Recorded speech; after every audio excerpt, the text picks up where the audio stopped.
And we're live. All right. Hello, everybody. Welcome back to Why We Roll, the tabletop role-playing game design chat show. As always, I am one of your hosts, Chris Pickett, and I'm joined by my co-host, the wonderful Wythe Marschall. It is me. And today we are joined by our friend and co-conspirator, Ethan Gouldini, to talk about the Sometimes Kingdom role-playing game. Hi guys, thanks for having me. Yeah, of course, always. How are you, Ethan? I'm doing well enough in these times. No, I'm doing well, thank you. Yeah, I mean, I think we're all barely holding on, but Oh yeah, at it's least we're holding all on together. yeah, it's all like, oh, I'm doing well, modulo for this, Right. current year. Sure. Well, I know that you and Wythe have chatted before about some Sometimes Kingdom stuff, but for those who haven't listened to that episode and those who don't know, could you give us just a quick rundown of what you've been working on lately? Sure. We've been cooking up a new tabletop role-playing game called The Sometimes Kingdom, which we are describing as a topsy-turvy portal RPG, which is a world that is very self-consciously, reflexively fantasy-oriented. It takes place in sort of an undisclosed or nondescript period, sometime most likely in the 20th century. Time in the world is described internally also as very Narnia-esque, so pegging it to a specific decade on Earth, or as it's called in Seasons Keep, the world of the Sometimes Kingdom, the regular world, can be really challenging and difficult. But it also means that the way that Earth's culture and Seasons Keep's culture interact is very sort of overlapping and loop-de-loop and pastiche. The game is about adventurers who essentially act as adventurers who act as contract adventurers, the Department of Redundancy Department. If you want to do anything besides save the world from imminent doom, which there are already people for, you end up joining something called the Questing Network, which for several hundred years has been sort of the de facto, not very well run nonprofit that pairs would-be adventurers with the common good, for better and for worse, because they are also, outsourcing violence and, all of their problems to a group of very badly paid, people who are essentially like punching in to get further employment or union development, or, develop more spells for their professional life, or are just bored or just want a little bit of extra cash. So from that sort of kind of standard economic idea, it's very Stillfleetian. It sort of spirals out into this other idea of well, what happens when a place which is not really interested in governing itself well then decides to fob all of its problems onto adventurers, except imminent doom, for which they are stupidly overpowered people to take care of. That's the basic premise of the game. The sort of fantasy hook trope of the world itself of Seasons Keep is it is the place where the seasons are kept. So there are 4-ish islands. It's called the 4-ish Isles because there are roughly the 4 Western Hemispheric concepts of the seasons are allocated one per these large islands on the Uncanny Sea. There's Springside, Summerside, Copia for autumn, and Interheart for winter. And they all have very different feelings and worlds and cultures, and they're in this sort of new modern era, and so they're used to interacting with each other. But that's also causing a lot of tension between all of these different sort of seasonal cultures. They have a school of magic called the Seasonal School, or the Seasonal Tables of Magic, which they've used to sort of organize their society and governance and prevent the sort of overwhelming chaos of a world that's stupidly potent with magic, because it's a very high fantasy world.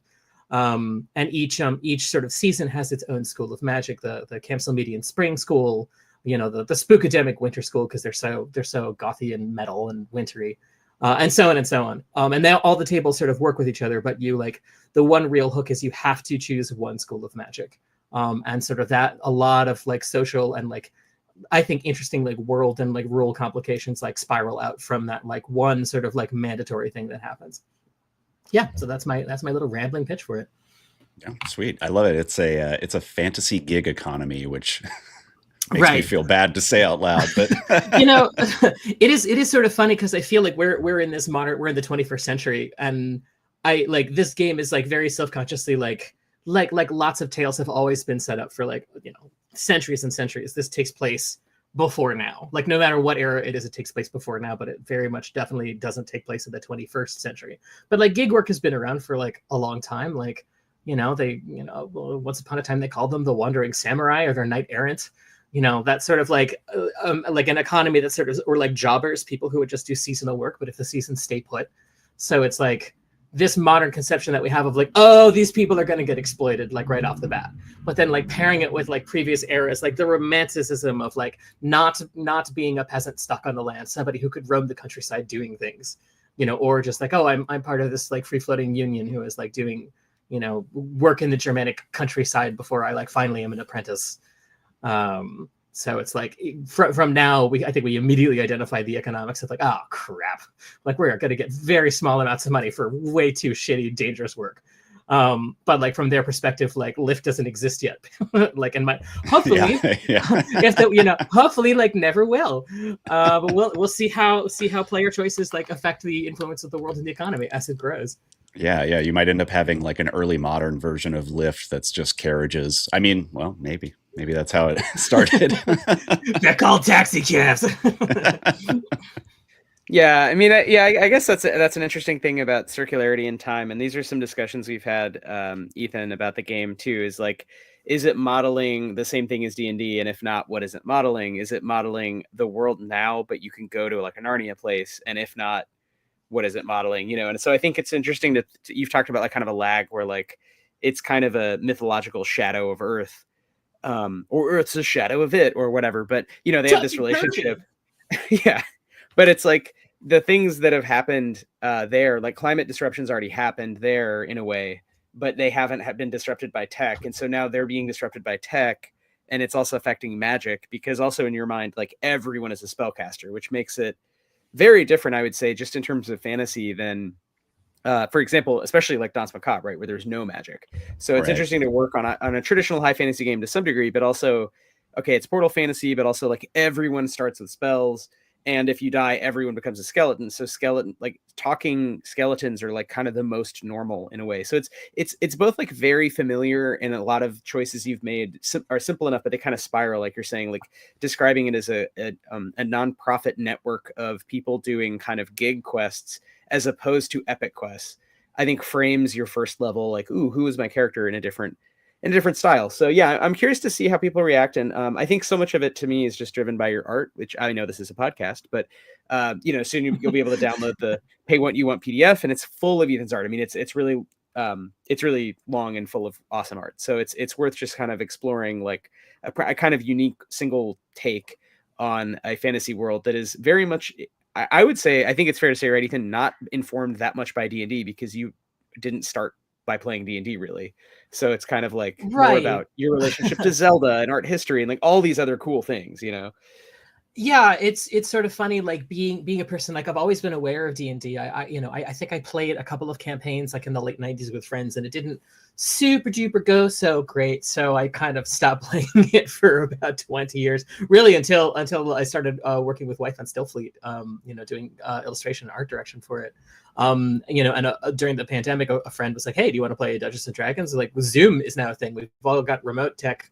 And we've been playing that game for like 3 years. Like, I think it's the only D&D game that I've played since 1998. But it's now been going on for years. So it's like, I now like get it. I get the appeal. I also get its severe limitations as a system, like from a very frustrated sort of like, I hate you, Dad perspective. Like, let's stop working about encumbrance. Like, let's just do the thing, you guys. It's fine. But it is sort of interesting, like looking back at like my understanding of fantasy. I think like it, the 80s and the 90s were like absolutely saturated with fantasy. It was like, and like that, describing that 20-year period is describing like 30 different like little micro movements of like fantasy in design, in like teen culture, in like adult culture, in interior decor, like what was on television, what people wore. And they like, I've always been really interested in sort of like, I think like privately, mentally, just tracking that to the point of like knowing when another era is about to come back, which is always sort of like a little creepy to like have that sort of weird model going. Of course, now with internet fashion and fast fashion and chain and everything, like the wheels have just totally fallen off, but there's still that like flow through happening. Like it's still, people are still doing it. And like, I think in the 90s, like there was this period of time when the Renaissance came back like really heavily after a period of dark fantasy, which is really funny to me thinking back on it, because it literally like was like, oh, well, we just had our dark fantasy era. Now we're going to have the Renaissance, just like we had after the medieval era. Behold, like we discovered all these old texts. Now it's like the Enlightenment. And it like really did feel like this like light was shining in after like, you know, every single like cartoon has the most evil motherfucker humanly. Like I was recently rewatching like the My Little Pony, like the first pilot episode with a friend of mine, like, because she was just like, can we do this? Like, can you just like she's like, this is as gay as I remember it, right? Like this is really important to me and like myself and my identity. And we rewatched it. I'm like, yep, no, those are some really sapphic ponies. You were right as a kindergartner, and you're right today.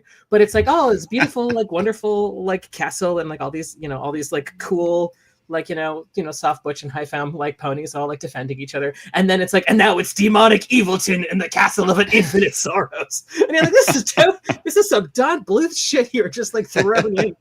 The contrast between tones was just, it was expected for like an entire decade, I guess, until design sensibilities changed. And they're like, maybe we should bring in some child psychologists when we're doing kids. Well, I will say, you know, like with trends in fashion and things like that, there is kind of a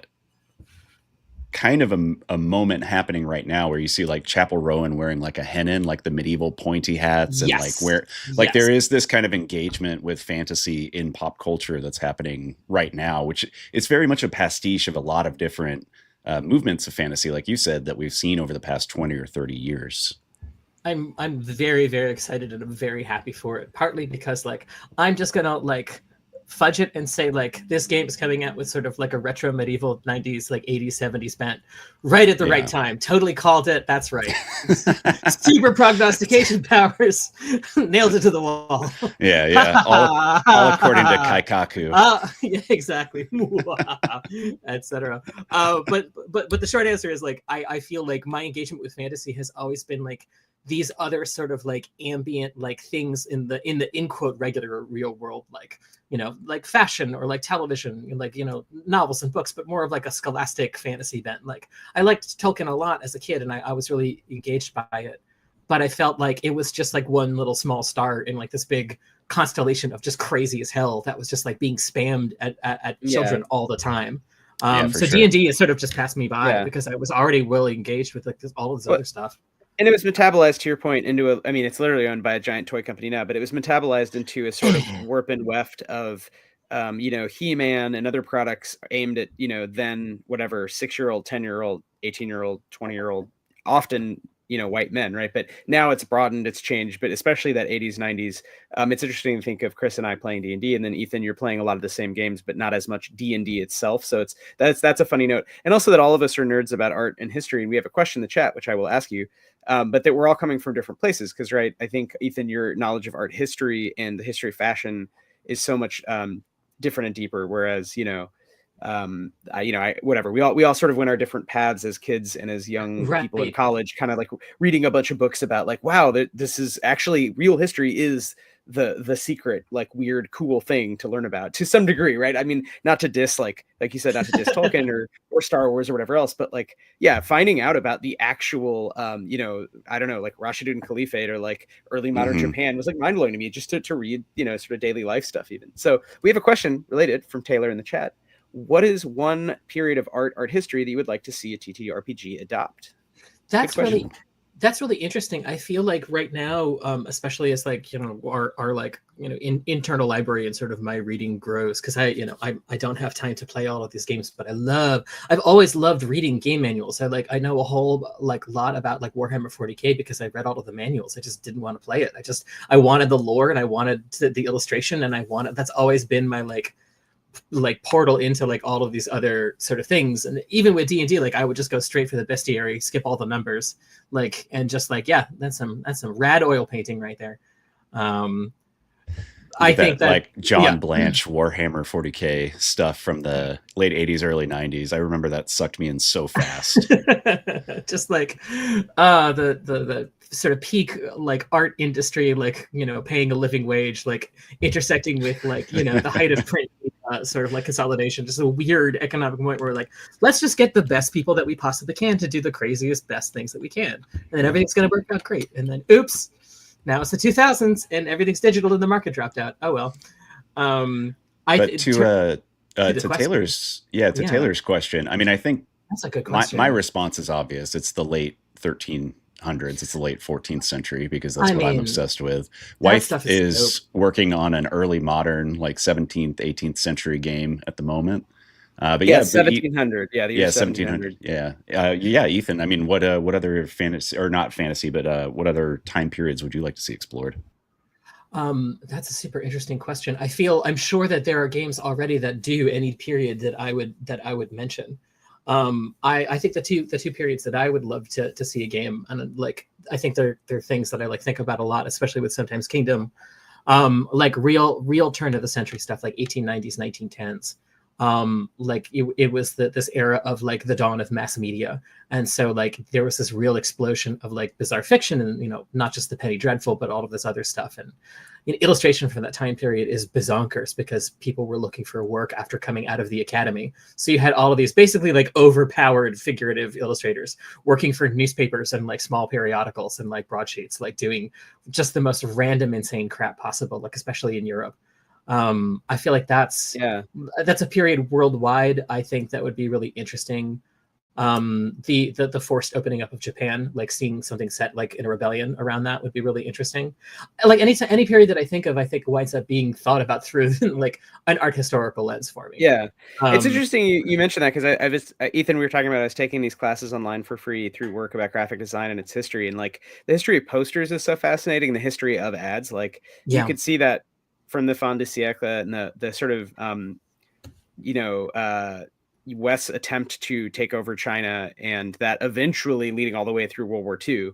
And at the same time, Japan opening up and becoming an imperial power and modernizing itself on the model of pressure or whatever, you get like different influences that flow back into the West and really influence it at the same time that like you get, Art Nouveau, and then all these German poster movements, a lot of which were sort of leftist, some of which I guess probably weren't, but most of them tend to be the more abstract, weird ones, politically cool also. And so you get like a lot of just like really interesting formal choices that had no history for the average viewer. Like the average viewer had only seen that normcore representational, like it's a picture of a boot. It looks like a boot. It must be a boot maker, and suddenly like all of art was getting kind of upended and these different influences were bringing things. So I never thought about that period beyond kind of Call of Cthulhu, but it'd be cool to do a very non Call of Cthulhu. I guess Castle Falkenstein is the only game I can think of that kind of really focuses on that. And that's very much focused on Empire, right? And kind of the Shadowrun thing of like, but what if there were elves when imperialism was happening? Would it have stopped? Right. And I guess the other one for me would be the late 1300s. Or I guess like, I'm playing to the crowd on that one, but that makes me happy. in undergraduate, when I moved from neuroscience to English, I wound up focusing on Victorian studies for like a brief period of time, but like towards the end of school, like I wound up doing more medieval stuff, and I started getting really into that.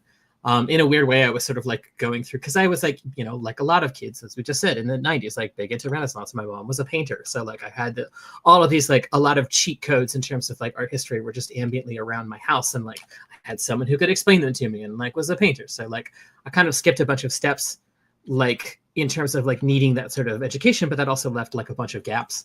And I feel like for study abroad and for college in general, like I almost was sort of tracing it backwards.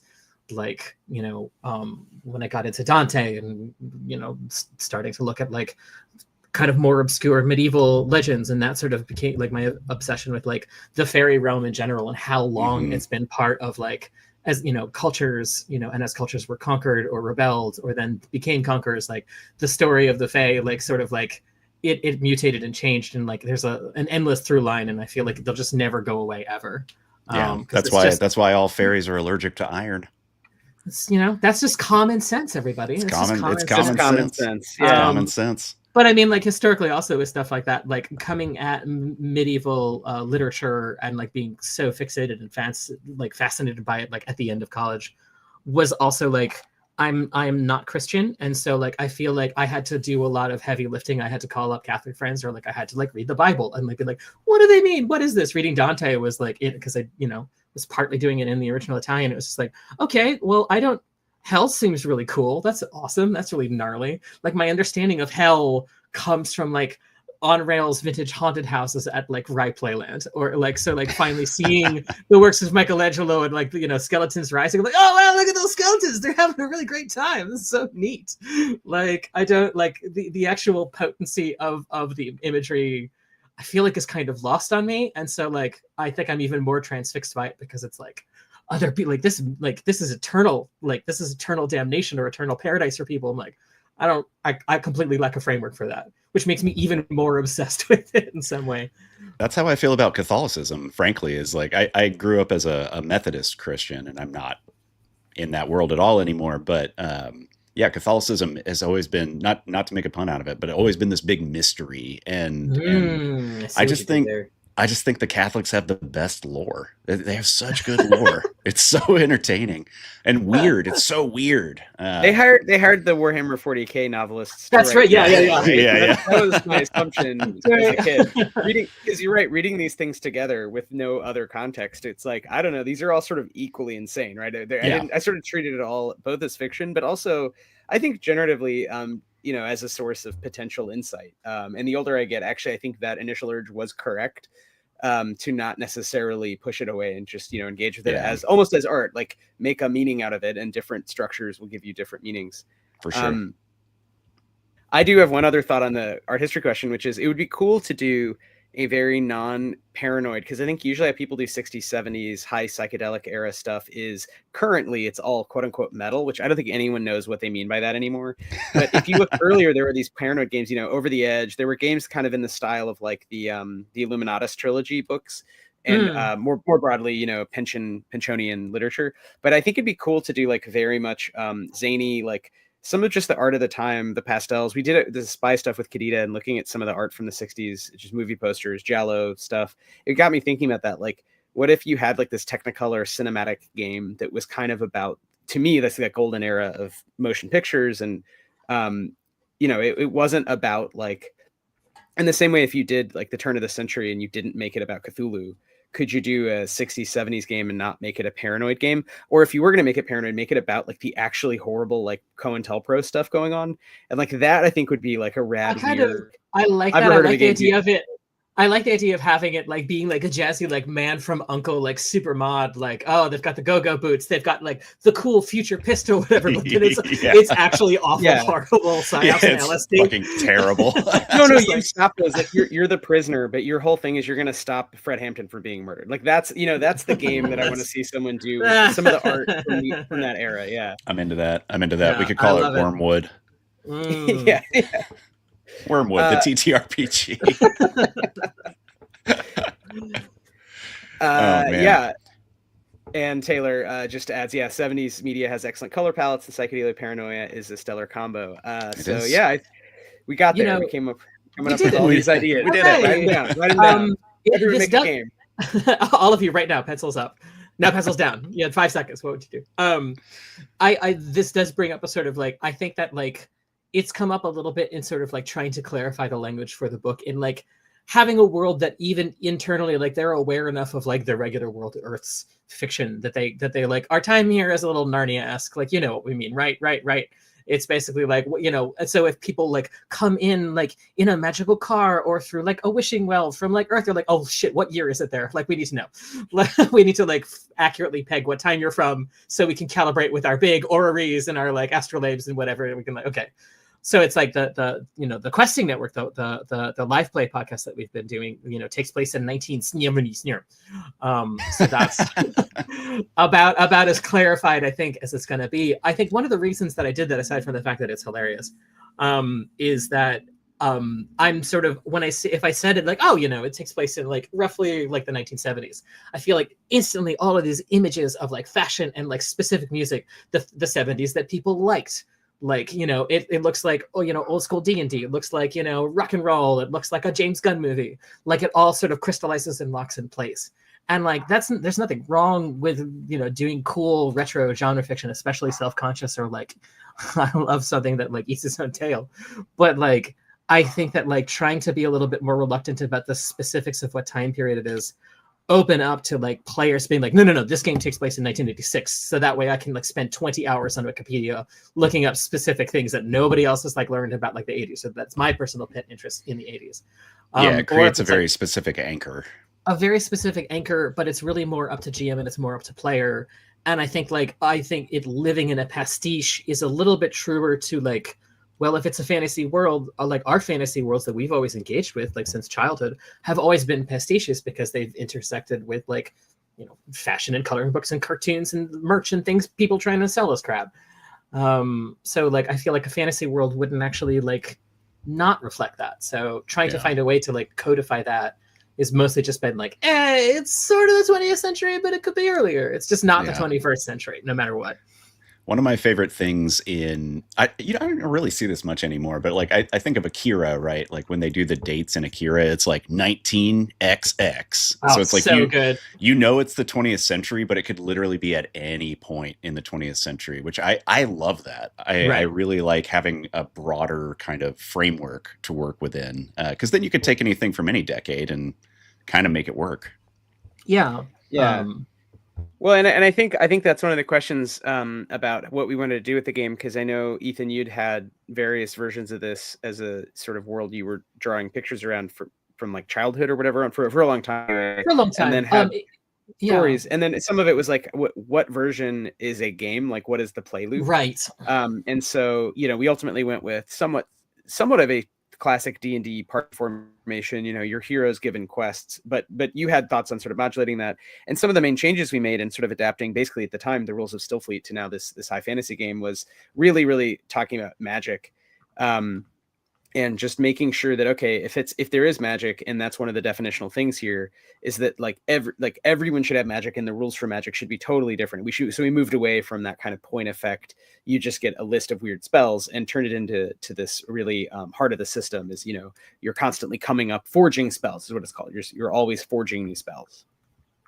Now there are like four tables of schools of magic. I'm just pulling it up just to look at it because the words are so great.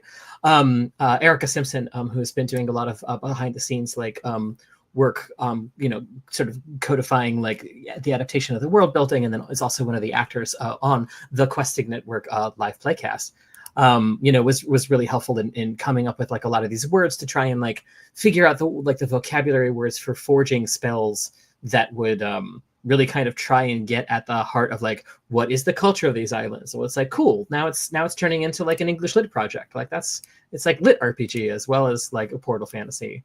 So it's like, you know, the spell words that you can create a spell for, you know, it can be like anchoring circle of convergence. It can be cheap intangible fathoms. It can be, you know, stitching path. It can be peaceable pentacle. So like it winds up being billions of possible, you know, combinations. And then given the different categories of magic, you know, guile, environs, undead, technics, and these various other categories, you have to sort of like nail down what you are trying to influence with your spell, and then try and like come up with the specifics of like, how do you enact it? Like, what does it do? And then there are tables for the GM and for the player to adjudicate, to really decide like, okay, well, these are the mechanical effects of it. So it's like, I think we like in our back and forth trying to like, I think figure out something that would feel really magically special or like feel magic-y, like to Wythe's point, like having it be like something that's very wordy and very like narrative and very like, you know, fluffy and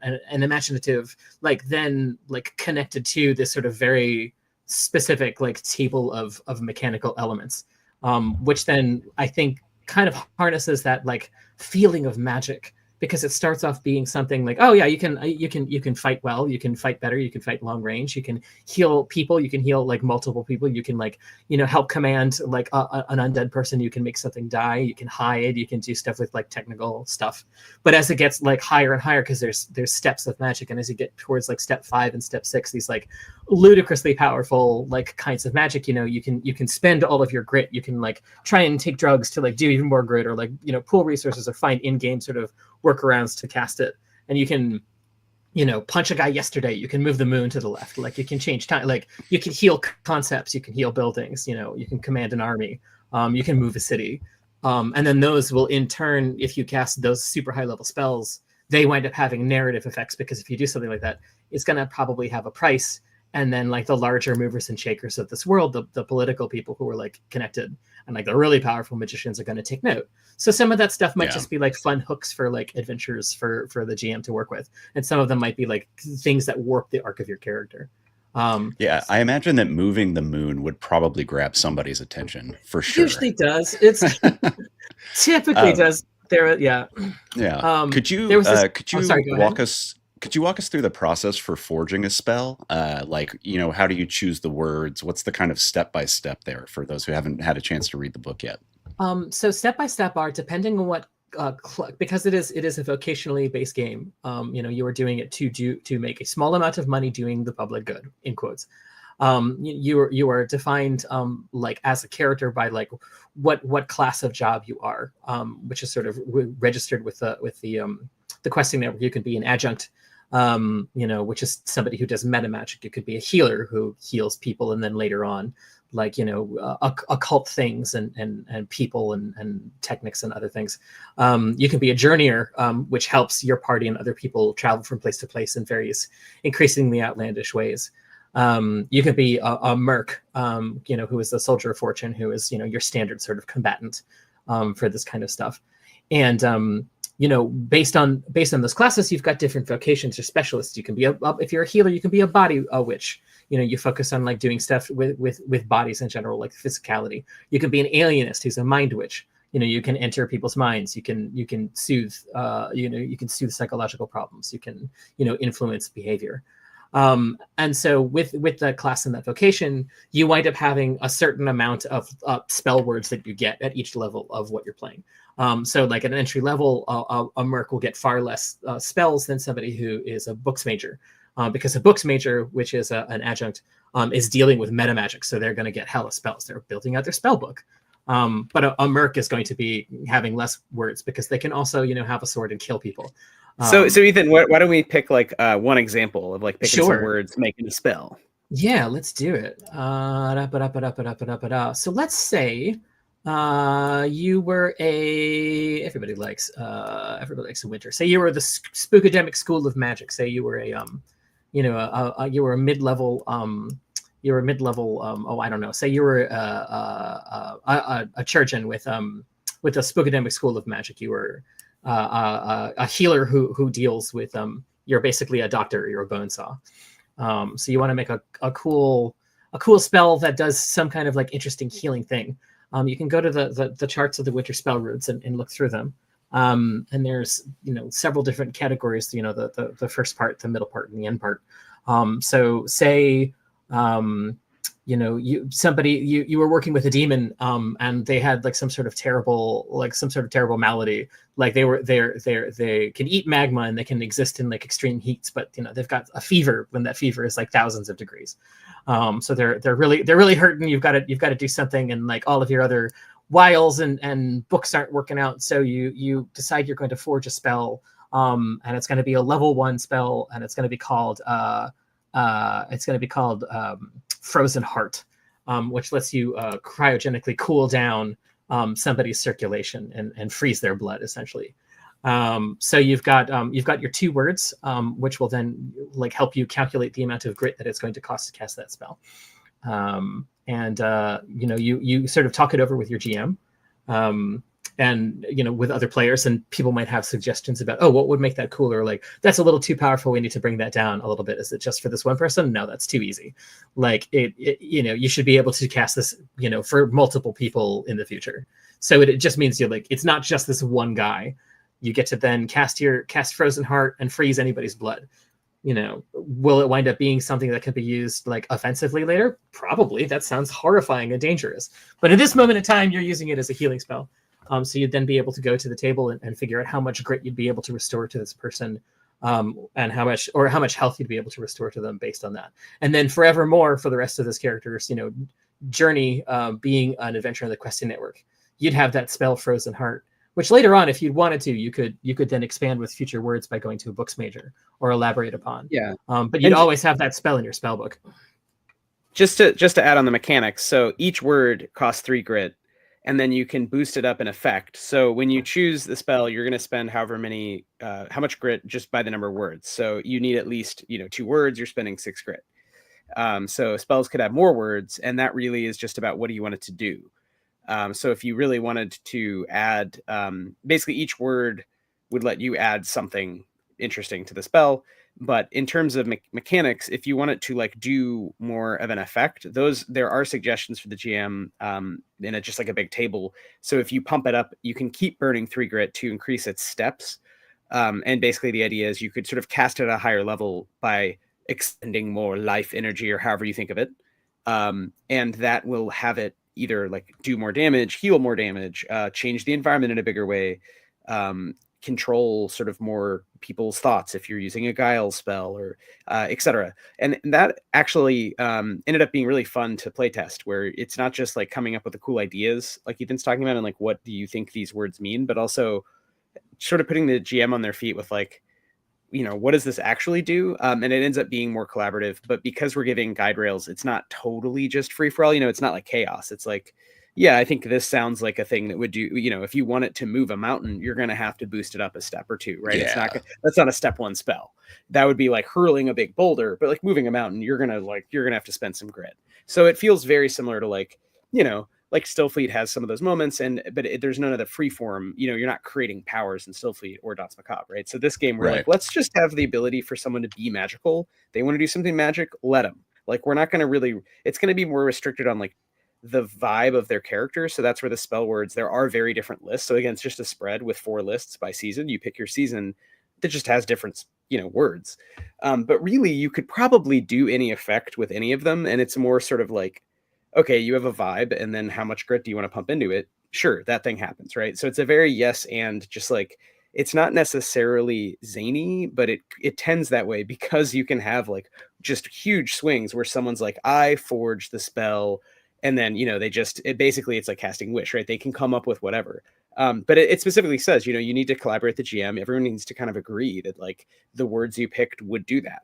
So if you have like the only thing left I could make is like reversal slag, you're going to have to figure out like why reversal slag would like do damage, or, you know what I mean? Like heal the giant or whatever it is. So it's kind of been a fun, improv game in a way that still has those mechanics in there. I think in terms of world building, like adding in the language because of the sort of like the outlandish, like absurdly potent or the absurdly powerful way that you can cast spells. So this is like, a level 5 step 6 person, which are probably internal words that like people in the world use to describe it, because it is ultimately like a vocational thing. So it's like, oh yeah, you're a level 6 adventurer. So, oh crap, we've got to move the moon back in place because the stupid party did it. There's a, finding justifications for that, like within the extant world book, but then also thinking through, like, I think for me, having it be so like, if it's high fantasy and like there isn't an empire that is controlling things, and that's not like the main thing, that means like, okay, well then it's magic to the people. Well, then a world where everybody has magic like that is probably, to quote the magicians, like they have kind of an arch and rye, like, take on what the world is. And if you don't necessarily die when you die, or somebody from 100 years ago can come back as a skeleton, there's going to be this sort of sense of like folly, like about things, like they might feel a little bit more detached from the give and take of life. Society might be, go ahead. No, go ahead.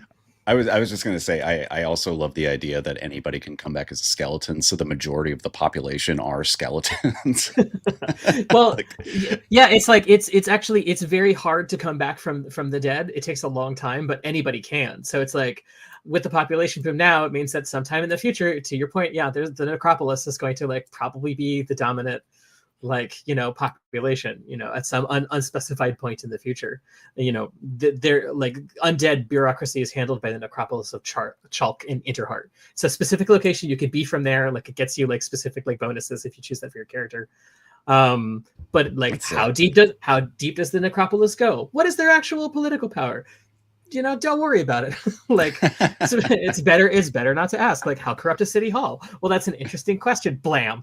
Like, yeah, and I like we changed the character creation, where now like you pick a few lore things as you're making your character, and they all have specific, relatively minor effects, but they have effects. So there's this character creation funnel that's meant to be very streamlined, but also begin to teach you about the world / invite you to make stuff up, just like Ethan's saying. Like, cool, you work for the Necropolis of Chalk. What is that? You kind of tell me, like, it's in winter, it's cold, it's like powerful.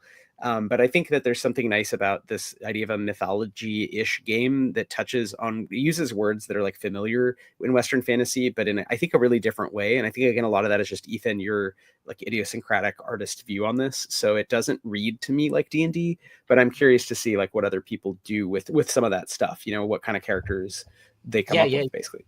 They're not even going to know what to do with all that flexibility. They're going to freak out. They're gonna be paralyzed. Just tell us what to do. And because I would definitely get paralyzed on occasion with stuff like that.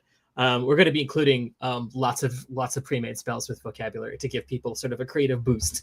You can always go to the spell book list in game to just sort of look at examples. Or just ask around for the party, because it could potentially be a collaborative thing. Because being under the gun can be stressful. Or it can be exciting, depending. Yeah, it really depends on who you are as a person and how you like to play. But having examples is never a bad thing, for sure.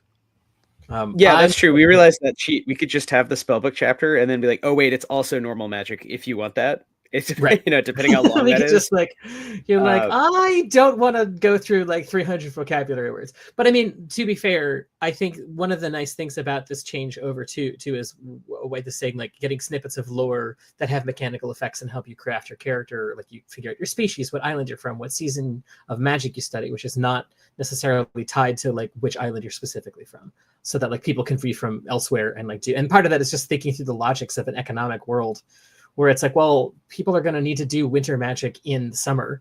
Like there's going to be like a market for that. There's going to be a necessity. Culturally, they might feel weird about it, but like you can be from summer. Maybe you just want to go study like winter magic. And so that's why you join the questing network, because you're an odd duck, or people need like to refrigerate food. Like there's reasons for why it happened. Well, and there's also just it reflects the kind of real politic that people move between borders as well, right? So like maybe you're born on winter, but you live on summer or spring side, and I mean, whatever, people move around. It's an international trade agreement. Yeah. In magic. In magic, which I didn't think was going to become so fucking prescient this week. Here we are. I'm an immigration, logistics, and trade nerd. Yeah. Now it's become too important. Well, and I also think it's funny the way you've taken so little interest in a way in regular Earth and Reggie Earth in the Sometimes Kingdom, at least in the game, where like it's kind of like it's very much based on its own internal logic of everyone is magical, skeletons are normal. There's certain things that are universally bad or weird there that wouldn't be the same in like D&D. And then so if Reggie's come and they're like worried about something, it's kind of like, yeah, whatever. Like we're dealing with like Sometimes Kingdom stuff. And actually that's kind of one of the creeping dooms creeping up on them, is like, because they're tied to Earth in various ways, they might be a little stuck in their own mythological whatever, but that their own mythological whatever isn't the stereotype like all the dwarves live in Underhill and they never leave Underhill. They've been there forever. They're just fucking trapped. That sucks. It's like, no, people leave. Like people travel, they have jobs, they learn a different school, they get married to someone from a different island, and that has this kind of interesting culture, but it's very much internal to these seasonal weather focused islands. And then what happens right as like magic changes, Earth changes. So it feels again just like a little bit different, I feel like. And I'm hoping to be able to, as you write more of the lore chapters and we add those in, because we should talk about the rule book. So it'll have more stuff over time. If you buy it, it'll be free, and then eventually not free. Right now it'll be free, and it will just keep adding to it for a while. And at some point we'll be like, yeah, it's no longer free. We added too much. Oops. It's like, get your obsessive world book, get your obsessive lore book while it's free. Won't be free later. Get it red hot popcorn. Exactly. 3,000 degrees. Yeah. So Ethan, go ahead. Ethan, what are outside of this kind of new magic system that y'all have cooked up, what's some other stuff that you find in the book that you have coming out? In the Sometimes Kingdom. So besides the new the magical system, you have all the different vocations that you can be. Some of them are pulled from like various sort of tropes. Some of them are pulled from games. Some of them are like adaptations of stuff from Stillfleet. I think trying to find like 4 standard classes and then like sort of spiraling out with the vocations for them. Some of it is just like, it is the powers that you can get, which is very Stillfleetian. It's tied into the grit system. And some of it is more about like the vibe of your character. It's about the fashion, and it's also like what checks are you going to get, what difficulties are you going to face. Let's see what else. There's a little bit of lore at the very beginning, sort of like explaining like the great disaster that happened like 900 years ago, which caused like the seasons to become seasons keep. Like once upon a time they churned about a great axle, like an intangible axle in the middle of the world called the Mundi, and then it slowed down and stopped and started causing an ecological disaster. And then, and one last desperate pitch, somebody very powerful and very stupid tried one last time to turn the seasons. Instead, they moved the physical islands, and the concept of the seasons stayed place. And so it took a group of extremely powerful mages. They had to sacrifice everything to sort of bind the concepts of these places to the concepts of the seasons. And then forevermore, they were known as the Defenders of the Realm.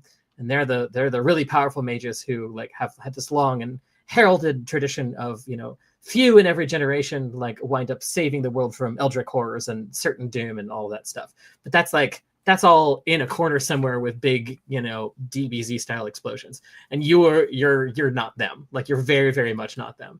Eventually, as you start like rising up in level, you might wind up encountering them or interacting with them or being forced to go on missions by them.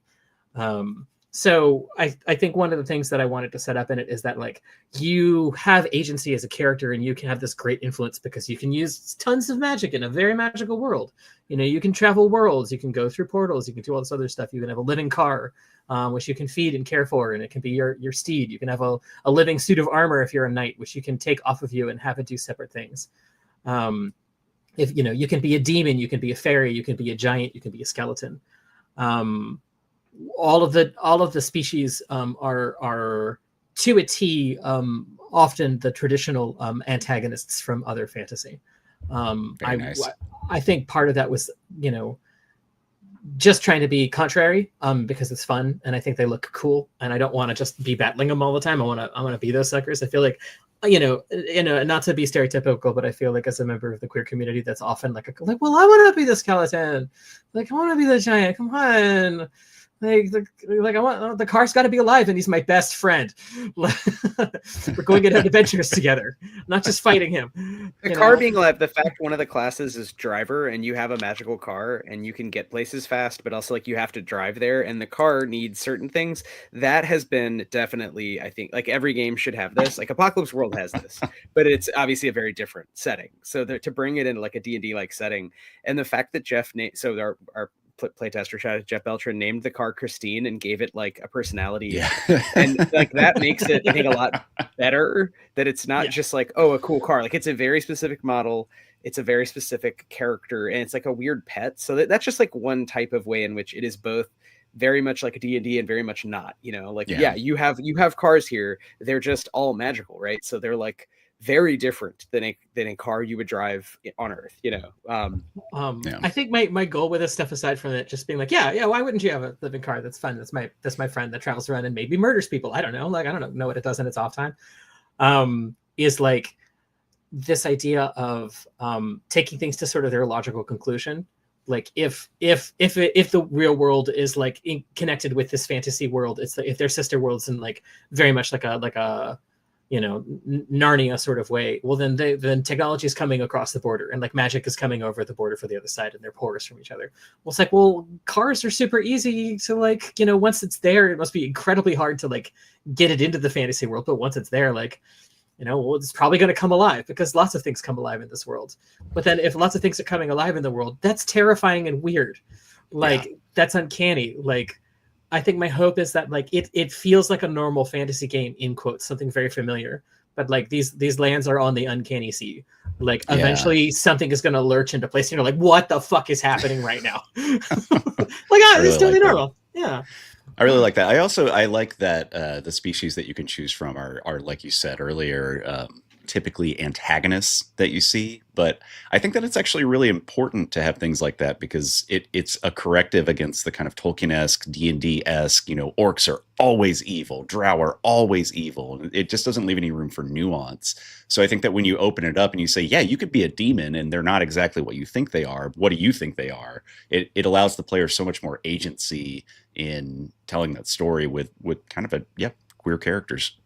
And I think also, like, putting on my like English major nerd like hat, also like my cinema major nerd, going back to the original source material, like the actual Arthuriana from the Matter of Britain, a fairy was a member of King Arthur's court, like a demon, found God and like became a knight. Like there are stories that are in the record of this. Like I don't think that they were super necessarily popular, like outside of the early 1400s or the late 1300s, but they exist and we have them. So it's sort of like with saying like, oh, well, they would never do that because demons are evil. It's like, they were pretty astute back then also.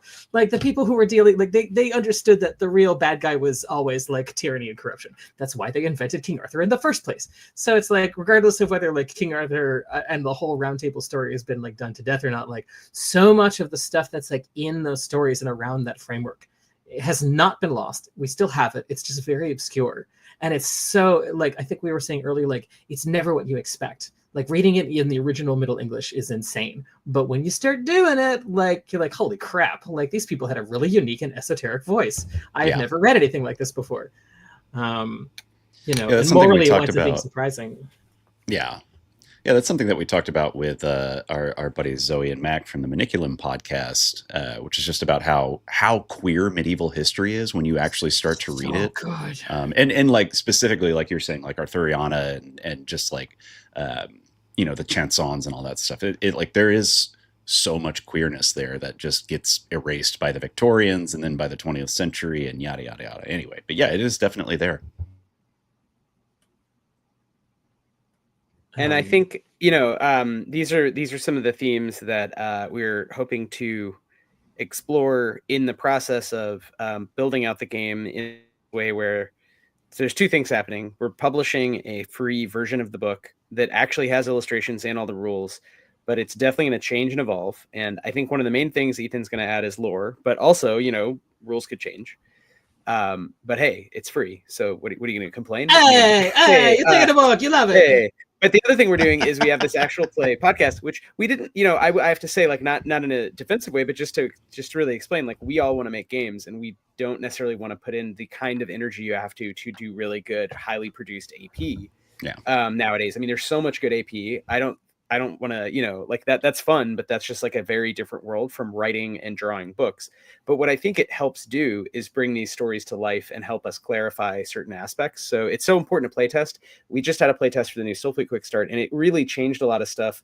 Not the story so much as like every single number went up or down a little because of actual player immediate experience. Like they didn't have to say it. And I was like, yeah, no, that makes more sense if it's over here. And I think like with SK, Ethan, like we've, the magic system changed, like a lot of the world, even though it's your world and you're GMing it, obviously it's like, to me, at least it's become clear in conversation, not just with you, but as part of a lived, like, I am an avatar, I'm a character, I want to do stuff. What can I do? What am I good at?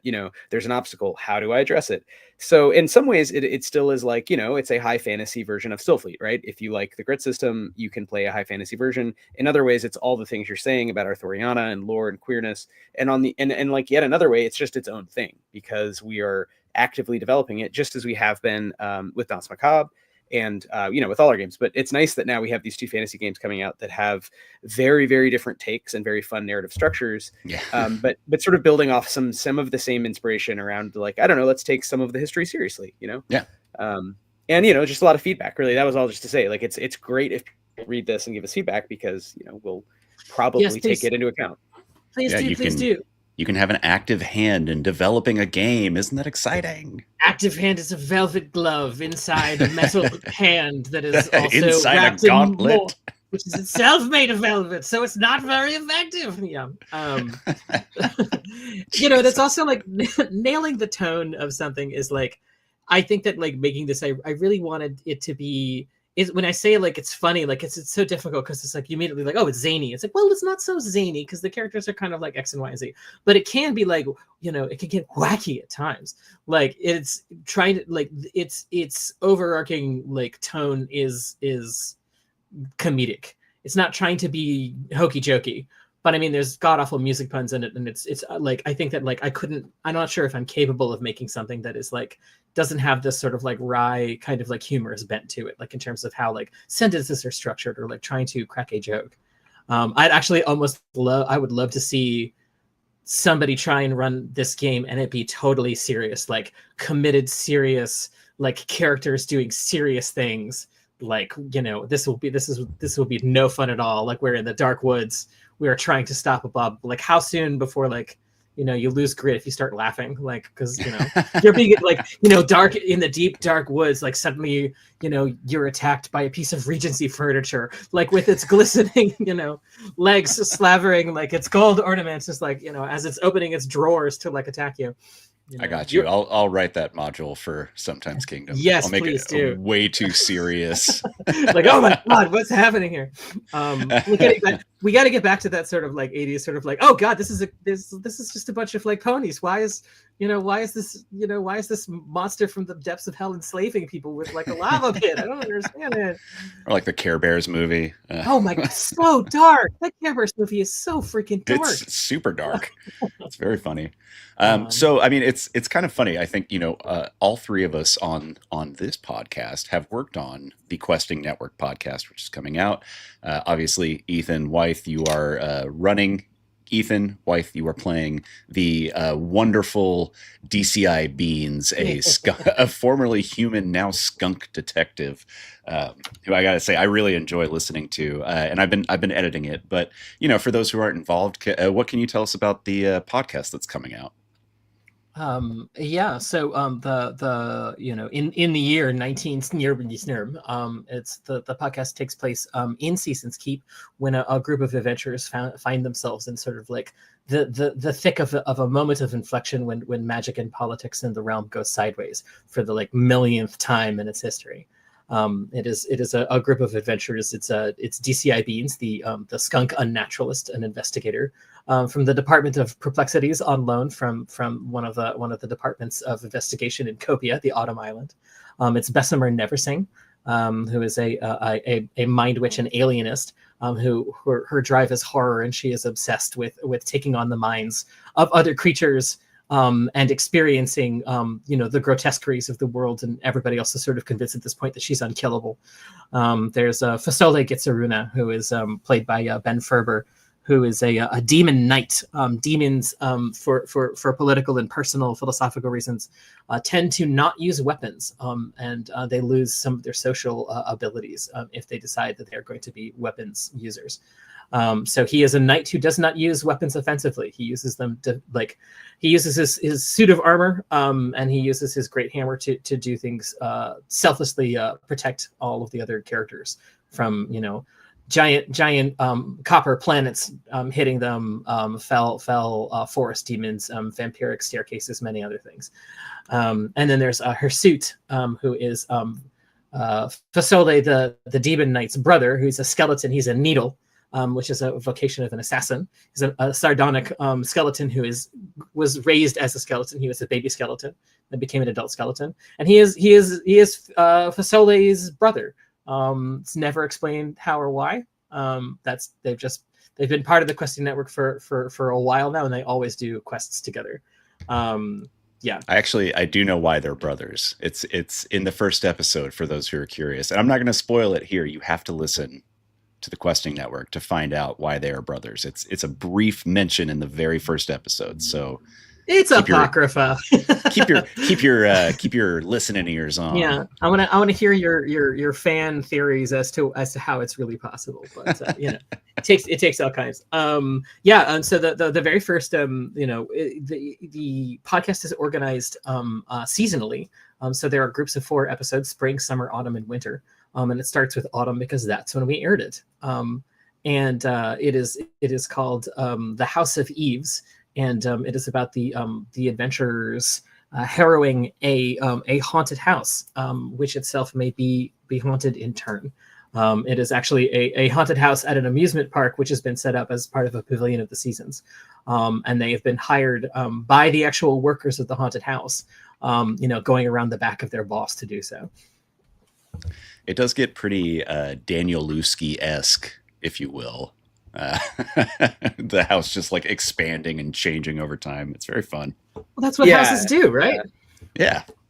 Yeah, I like that as a way to start it. And I think that horror is something that we all enjoy playing around with, but again, there's different takes on it. And I think science horror and space, being lost in space, other dimensions, there's a Lovecraftian element that I always somehow bring into games no matter what, even if it's supposed to be, oh, cute animals, whoops, there's an eldritch tapioca pudding monster. It's basically, horrible Cthulhu-esque thing eating you. That'll be, if you have not played Blister Critters with me, come on our server and play sometime. Chris, I know you're real into horror and have like a whole, style and of game built around it. And then Ethan, it's funny because I always forget, like, again, I feel like you're real into spooky stuff, but it comes out in such a different way where, like, without giving away too much, the fact that the haunted house, like the environment is kind of spooky and evil, and some of that is about its place in the economy and it being a pastiche. So there's so many like meta levels that are not complicated or annoying. They're just kind of different, again, than having the idea of a boss encounter or like a very easy, like, oh, there's a bad guy doing a bad thing, just go punch him, which is how like 99% of like D&D actual play stuff is. So I like to think that the book goes well with the actual play, like, even setting aside, like, I think the production's great, Chris, but like setting that aside, thank you. Yeah, funny story. And it highlights some of these meta weird, like, oh, that's not exactly what I would have done. Like, that's not typical D&D storytelling in a good way. For so sure. I hope people are, listen to it and enjoy that aspect of it. Because I enjoyed playing for sure, being surprised by like, oh, we're going inside. Oh, we're like now inside the mind of a haunted house that is being haunted. It was great. It was very fun. It felt like Adventure Time, but in a more serious adult register. But some of that vibe of like, this is satire. But like, it's not like mean satire. It's like very much loving, like coming from knowledge satire, It feels like the episodes of Adventure Time that have the Lich or that show you like pre-Mushroom War, where it's like, it's still funny. It's still Adventure Time. They're still going mathematical, but also like there's a deep darkness below the surface. I adore Adventure Time. It is like, that is a show that is made by art students and it shows like through and through. Yeah, definitely. But I do appreciate, like, internally, like in terms of the concept book for Adventure Time, it is directly spelled out that the Lich does not have a sense of humor, and that's why he's the bad guy. Yeah. Oh my God.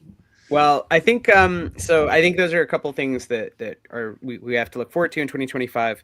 In addition to Danse Macabre and the new Stillfleet Quick Start, so all three of us kind of have game products coming out that are all different on purpose, and we're all finally kind of working together. And that is a whole different episode. But basically, the idea of trying to go from a hobby business, or me pitching, working with y'all on my game, to, hey, Ethan, you've always had this idea for this whole fantasy world. What if we made a game out of it? How would that work? And play testing that. So it's really nice to see a product come out that people can interact with and give us feedback on. But in addition to those things, Ethan, what have you been up to? Do you have any other sort of art stuff you want to plug? It's fine if not. No pressure, not to put you in the spot, but anything not sometimes with a capital S related? Well, gosh golly gee, I've been doing a lot of commissions lately. I have been working on a new body of art that I guess, like, stay tuned for. It is very much outside of the like, it is so out of left field in comparison to the stuff that I'm doing for the Sometimes Kingdom. In a lot of ways, I think some of it is, it's a little bit Stillfleet-esque in the sense that there's just a slight bit of sci-fi horror inflected into it. But it's mostly about like the things that I'm obsessed with. Like, what is the difference between a person and a not person? The thing that is sort of like figuratively haunted me my whole life. So it is a performance. It's not really a performance. It's like, it is a body of work that I've been really passionate about. That I started working on in earnest like a little bit last year, and now it's starting to like gain momentum. So I guess I will be posting about it on social media later in the year. But for the most part, I think like my illustrative work right now is focused on the Sometimes Kingdom.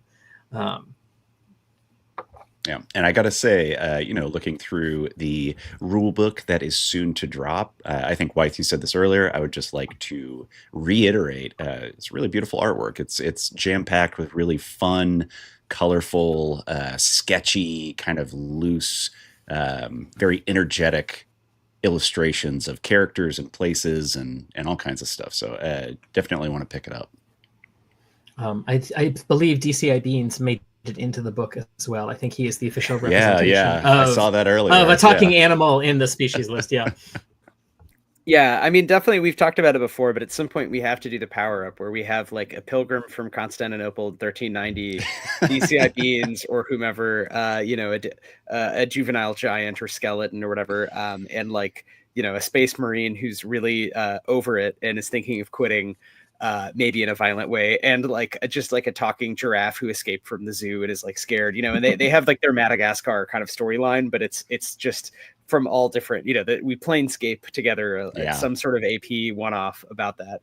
Just putting the seeding manifesting.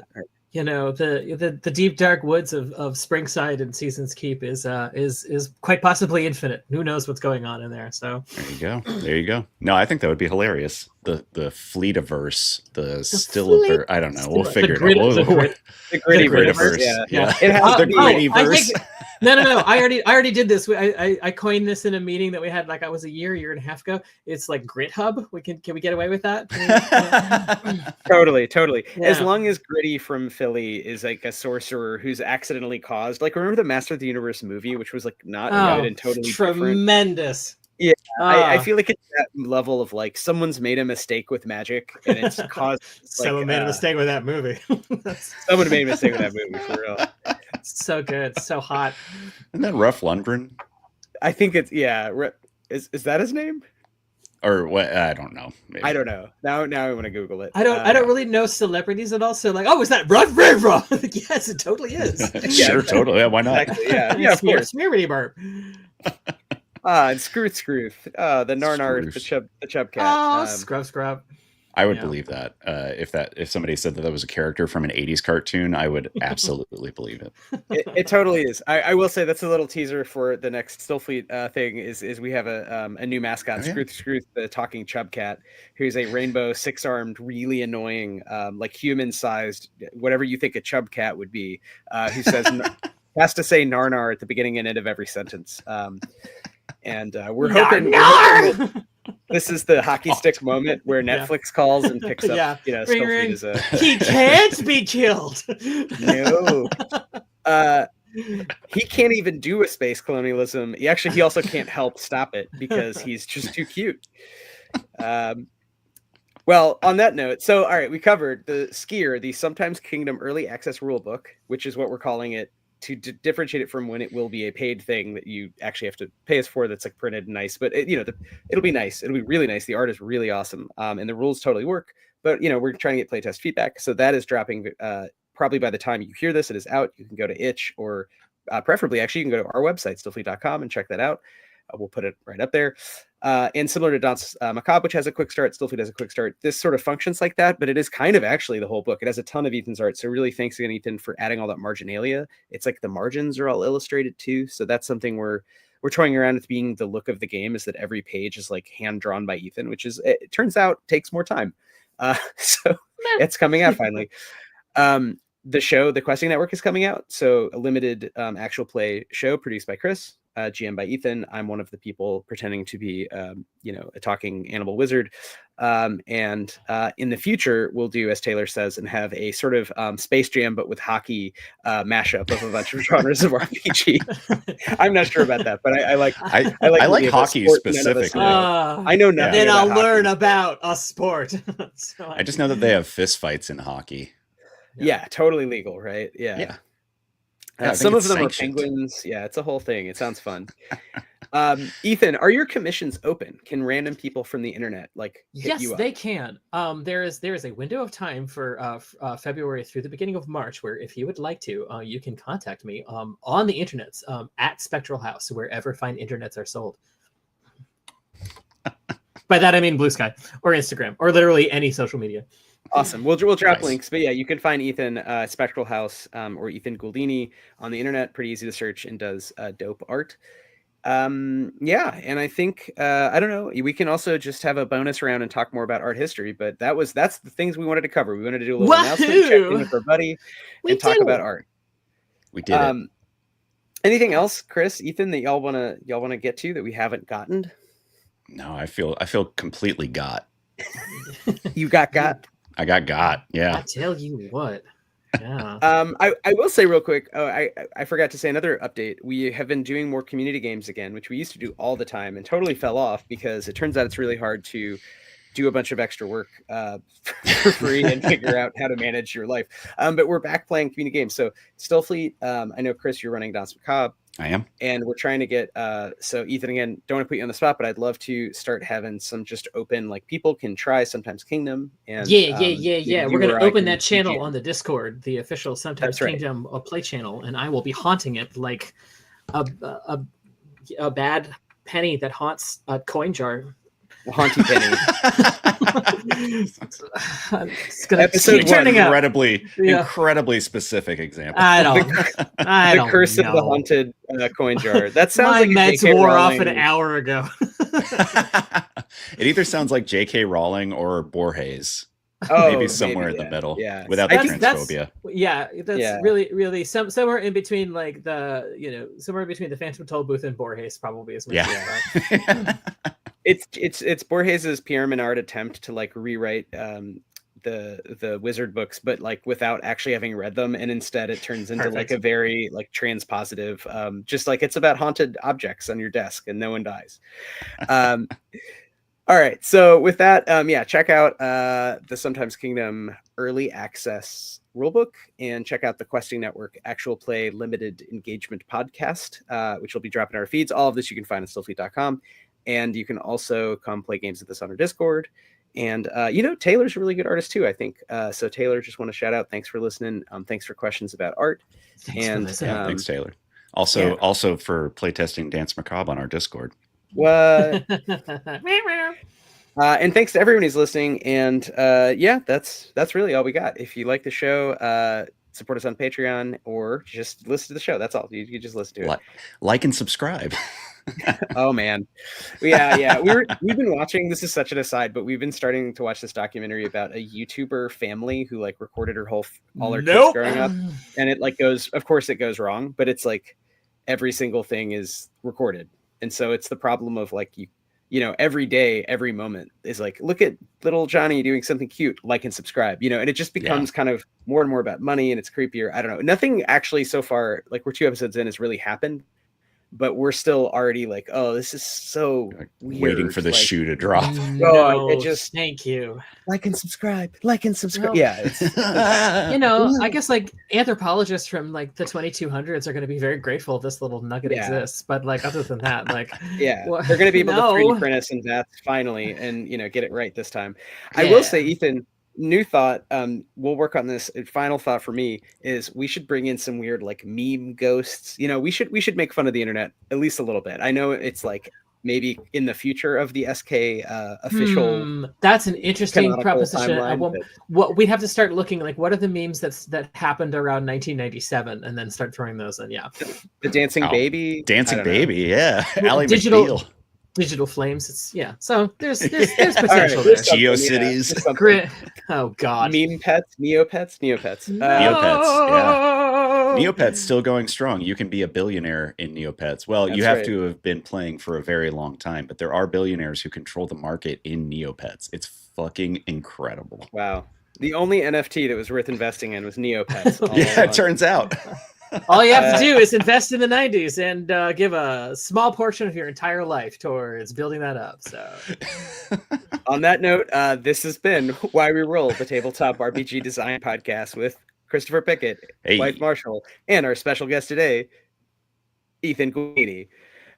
Hey, thanks for listening. All right, that's it. We're cutting it there. That's it. Yep, and hitting it. Wait, I have so much more to say.